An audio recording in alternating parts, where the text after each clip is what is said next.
আকস্মিকভাবে কঠিন বিপদে পড়লে, কঠিন মুসিবতের মধ্যে পড়লে আপনি মহান রব্বুল আলামিনের ওপরে আস্থা রেখে এই ইসমে আজমটি আপনি পাঠ করুন মাত্র 3 বার। ইনশাআল্লাহ এতটাই পাওয়ারফুল, শক্তিশালী এই ইসমে আজম আল্লাহ রাব্বুল আলামিনের ফজল এবং কারামে 3 মিনিটের মধ্যে সেই বিপদ, সেই মুসিবত দূর হয়ে যাবে। মহান রব্বুল আলামিনের ইচ্ছাতে আপনি রক্ষা পেয়ে যাবেন। বলুন সুবহানাল্লাহ। প্রিয় দর্শক, অসাধারণ পাওয়ারফুল এবং খুবই উপকারী এই ইসমে আজম। প্রিয় দর্শক, আপনি যদি এমন পরিস্থিতির শিকার হন যে পরিস্থিতি কিছুতেই কাটছে না, যে কঠিন সময় কিছুতেই দূর হচ্ছে না, আপনি কঠিন টেনশনে, কঠিন পেরেশানির মধ্যে পড়ে গেছেন, ইনশাআল্লাহ এই রকম কঠিন পরিস্থিতিতে আপনি যদি এই ইসমে আজমটি আন্তরিকতার সহিত পড়তে পারেন, অবশ্যই মহান রব্বুল আলামিন আপনাকে উদ্ধার করবেন, রাস্তা দেখিয়ে দেবেন। এইভাবে করে মহান রব্বুল আলামিন আপনাকে হেফাজত করে দেবেন ইনশাআল্লাহ। প্রিয় দর্শক, মনে রাখবেন, মহান রব্বুল আলামিন হেফাজত কখনো ডাইরেক্ট তিনি তিনার কুদরতি ক্ষমতায় করে দেন, আবার কখনো কখনো মহান রব্বুল আলামিন তিনি তিনার ফেরেশতা পাঠিয়ে সেই বান্দাকে সাহায্য করেন, হেফাজত করে দেন। বলুন সুবহানাল্লাহ। মহান রব্বুল আলামিনের দরবারে এই অসাধারণ ইসমে আজমটি পড়লে আল্লাহ রব্বুল আলামিন এইভাবে করে অলৌকিকভাবে মদদ, সাহায্য, হেফাজত করে দেন। বলুন সুবহানাল্লাহ। প্রিয় দর্শক, হাদিস শরীফের মধ্যে এসেছে, বিখ্যাত সাহাবী হযরত যায়েদ বিন হারিসা রাদিয়াল্লাহু তাআলা আনহু, তিনি তিনার জীবনের এক কঠিন মুসিবত, এক কঠিন বিপদের কথা বলতে গিয়ে তিনি বলছেন, এক সময় আমি তায়েফের বাজারে গেলাম এবং সেখানে আমি আমার প্রয়োজন অনুযায়ী আমি কেনাকাটা করলাম। যখন আমার কেনাকাটা হয়ে গেল, মাল সামান নিয়ে আমি বাড়ি আসব, আমি এক খচ্চরের মালিকের কাছে এক খচ্চর ভাড়া নিলাম, দাম দর সব ঠিক করলাম, আর বললাম, ভাই আমাকে দ্রুত আমার বাড়িতে পৌঁছে দাও, যত দ্রুত সম্ভব আমাকে আমার বাড়িতে পৌঁছে দাও। খচ্চরের মালিক বলল, ভাই আপনাকে খুবই দ্রুত আপনার বাসাতে, আপনার বাড়িতে পৌঁছে দেব। আমার জানা একটি সহজ রাস্তা আছে, সেই রাস্তা দিয়ে আমি আপনাকে নিয়ে যাব। আপনি যদি সম্মতি দেন তাহলে আমি আমার জানা রাস্তা দিয়ে আপনাকে নিয়ে যাব। যায়েদ বিন হারিসা রাদিয়াল্লাহু তাআলা আনহু তিনি বলছেন, আমি রাজি হয়ে গেলাম। মাল সামান নিয়ে আমি খচ্চরের ওপরে উঠলাম। খচ্চরের মালিক সে তার জানা শোনার রাস্তা দিয়ে আমাকে নিয়ে যাচ্ছিল। এইভাবে করে যেতে যেতে আমাকে এমন একটি জায়গায় নিয়ে আসলো যেখানে রাস্তা শেষ হয়ে গেছে। আমি দায়ে বাঁয়ে সামনে সব দিকে তাকালাম, কোথাও বাড়ি ঘর নেই, একেবারে জনশূন্য প্রান্তর, পাশেই আছে একটি জঙ্গল। আমি ভয় খেয়ে গেলাম। আমি জিজ্ঞাসা করলাম, ভাই আপনি আমাকে কোথায় নিয়ে এসেছেন? এখানে তো রাস্তা শেষ হয়ে গেছে, এখানে তো কোনো ঘর বাড়ি নেই, জনশূন্য জনশূন্য মানব প্রান্তর, আপনি আমাকে কোথায় নিয়ে এসেছেন? তখন সেই খচ্চরের মালিক বলল, আমি তোকে এখানে নিয়ে এসেছি আমি তোকে হত্যা করব বলে। হযরত যায়েদ বিন হারেসা রাদিয়াল্লাহু তাআলা আনহু তিনি বলছেন, সাথে সাথে সে তলোয়ার বার করলো এবং আমাকে হত্যা করার জন্য সে প্রস্তুতি নিল। আমি বললাম, ভাই, মাল সামান যদি আপনি চান সব নিয়ে নেন, আমাকে আপনি ছেড়ে দেন, আমি এখান থেকে বাড়িতে চলে যাব। সেই দস্যু বলল, তোর মাল সামান এগুলো তো আমি নেবই, পরে নেব, আগে আমি তোকে হত্যা করব। হযরত যায়েদ বিন হারেসা রাদিয়াল্লাহু তাআলা আনহু বলছেন, বাঁচার কোনো উপায় নেই, বাঁচার কোনো রাস্তা নেই। তখন আমি তাকে বললাম, ভাই, আপনি আমাকে হত্যা করবেন, আমাকে 2 রাকাত নামাজ পড়তে দিন, নামাজ পড়ার পর আপনি যা ইচ্ছা তাই করবেন। এই কথা শুনে সেই দস্যু হাসতে লাগলো, হাসতে হাসতে বলল, নে নে, নামাজ পড়ে নে, কিন্তু শুনে রেখে দে, তোর এই নামাজ আমার হাত হতে তোকে বাঁচাতে পারবে না। এই কথা বলে সে আরো হাসতে লাগলো। হযরত যায়েদ বিন হারেসা রাদিয়াল্লাহু তাআলা আনহু বলছেন, বাঁচার কোনো উপায় নেই, বাঁচার কোনো রাস্তা আমার নেই। সেই সময় আমি 2 রাকাত নামাজ পড়লাম। প্রিয় দর্শক, হযরত যায়েদ বিন হারেসা রাদিয়াল্লাহু তাআলা আনহু তিনি নিজ জবানে বলছেন, নামাজের শেষে আল্লাহ রাব্বুল আলামিনের কাছে আমি এই ইসমে আজম পাঠ করলাম। আমি পড়লাম, ইয়া আরহামার রাহিমিন। যখন আমি ইয়া আরহামার রাহিমিন পড়লাম, কে যেন হাঁক দিয়ে বলল, লা তাকতুল, ওকে হত্যা করবি না। প্রিয় দর্শক, এই কথা, এই আওয়াজ সেই দস্যুও শুনল। দস্যু এদিক ওদিক তাকাতে লাগলো, কাউকে দেখতে পেল না।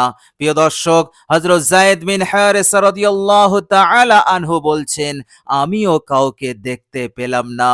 প্রিয় দর্শক, এবার দস্যু তলোয়ার বার করে সে আমাকে হত্যা করার জন্য আগে বাড়তে লাগলো। যখন সে আগে বাড়তে লাগলো, আমি পুনরায় জোরে পড়লাম, ইয়া আরহামার রাহিমিন। পড়ার সাথে সাথে আবার সেই একই আওয়াজ আসলো, লা তাকতুল, ওকে হত্যা করিস না। আমি এদিক ওদিক দেখলাম, কাউকে দেখতে পেলাম না। দস্যু এদিক ওদিক দেখতে লাগলো, কাউকে সে দেখতে পেল না। এবার সে আমাকে হত্যা করার জন্য একদম কাছাকাছি এসে গেছে, তলোয়ার উঁচু করেছে, হত্যা করবে। এমন সময় আমি আবারও পড়লাম, ইয়া আরহামার রাহিমিন। সাথে সাথে আবার আওয়াজ আসলো, লা তাকতুল, ওকে হত্যা করিস না। এইভাবে করে আওয়াজ দস্যুও শুনল। এবার দস্যুর মনে আশঙ্কা জাগলো, তার অন্তরে ভয় সৃষ্টি হলো, এখানে কে আছে? এখানে তো কেহই নেই, এখানে তো জঙ্গল, কোনো মানুষ থাকার কথা নয়। কে ডাক দিল এইভাবে করে? দস্যু তখন এদিক ওদিক দেখতে লাগলো। হঠাৎ দেখা গেল এক সওয়ার প্রকাশমান হলো, ওপর থেকে তিনি নিচে নামছেন। ঘোড়ার ওপরে সওয়ার, হাতে রয়েছে এক অস্ত্র। সেই অস্ত্রের মাথা দিয়ে আগুন জ্বলছিল।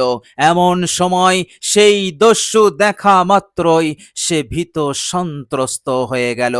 এরপর সেই ব্যক্তি সেই অস্ত্র দিয়ে দস্যুর মাথায় আঘাত করলো, সাথে সাথে সে মাটিতে লুটিয়ে পড়ল এবং তৎক্ষণাৎ সে মারা গেল।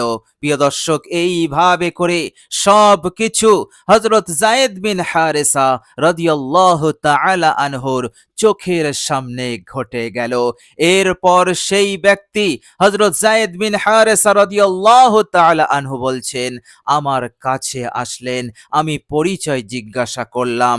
তিনি বললেন, হে আল্লাহর বান্দা, আপনি যখন পড়েছেন ইয়া আরহামার রাহিমিন, আমি তখন সপ্তম আকাশে রয়েছি।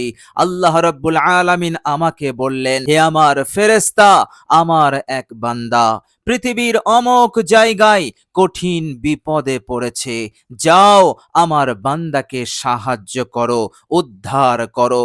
এই আদেশ পাওয়ার সাথে সাথে আমি দেখলাম দস্যু আপনাকে হত্যা করার জন্য প্রস্তুতি নিচ্ছে। আমি বললাম, লা তাকতুল, ওকে হত্যা করিস না। এরপর আপনি যখন দ্বিতীয়বার এই ইসমে আজমটি পাঠ করলেন, আমি দুনিয়ার আসমানে এসে গেছি। সেখান থেকে আমি হাঁক দিয়ে বললাম, লা তাকতুল, ওকে হত্যা করিস না। এরপর আপনি যখন তৃতীয়বার পড়লেন, আমি তখন আপনার কাছাকাছি এসে গেছি। কাছাকাছি এসে বললাম, লা তাকতুল, ওকে হত্যা করিস না। এরপর এই দস্যুর হাত হতে আমি আপনাকে রক্ষা করলাম। বলুন সুবহানাল্লাহ। সেই ফেরেশতা বলল, হে আল্লাহর বান্দা, আপনি নয়, এই পৃথিবীর যে বান্দা ও বান্দি কঠিন বিপদে, কঠিন মুসিবতে এই ইসমে আজম পাঠ করে আল্লাহ রাব্বুল আলামিনকে স্মরণ করবে, আল্লাহ রাব্বুল আলামিন এইভাবে করে তাকে মদদ করবেন, তাকে সাহায্য করবেন। বলুন সুবহানাল্লাহ। সুতরাং আকস্মিক বিপদে পড়েছেন, হঠাৎ মুসিবতের মধ্যে পড়েছেন এবং সেই মুসিবত হতে বেরোনোর, মুক্তির কোনো রাস্তা আপনি পাচ্ছেন না, মাত্র 3 বার এই ইসমে আজমটি পাঠ করুন। ইনশাআল্লাহ কয়েক সেকেন্ডের মধ্যে আল্লাহ রাব্বুল আলামিন সেই মুসিবত, সেই বিপদকে তিনি দূর করে দেবেন। এত দ্রুত দূর করবেন আপনি কল্পনা করতে পারবেন না। বলুন সুবহানাল্লাহ। সুতরাং এই অসাধারণ ইসমে আজমটি আপনি পড়ুন। ইয়া আরহামার রাহিমিন, ইয়া আরহামার রাহিমিন।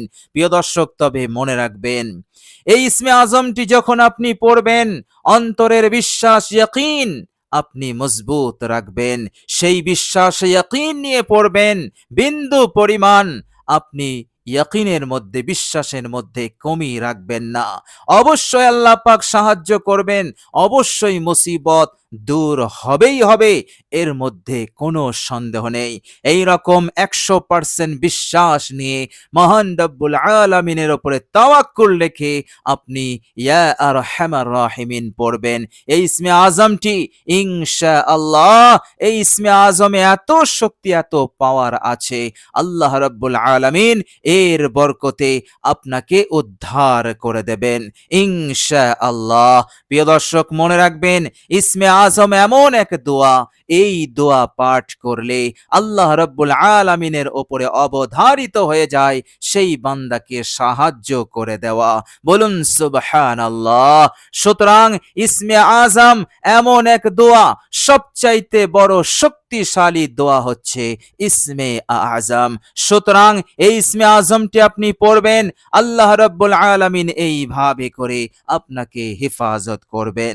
এছাড়াও আল্লাহ রাব্বুল আলামিন এই ইসমে আজমটির বরকতে মনের আশা আকাঙ্ক্ষা পূরণ করবেন।